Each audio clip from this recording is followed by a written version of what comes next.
Guys, banyak na sili ko. So, dalawa. Ito yung bunga ng bonsai na sili. Ayan na. Ayan. Tapos meron din tayong kamatis, guys. Ayan na, unang bunga ng kamatis ko. Isang piraso pa lang.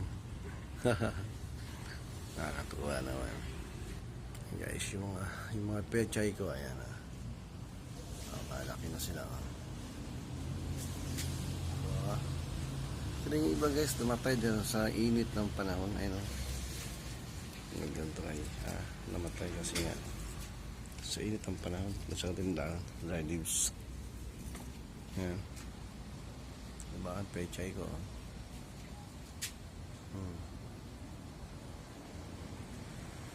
Ito yung ating kinchay.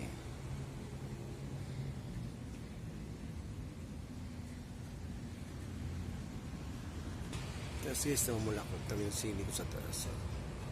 Mulaklak na siya.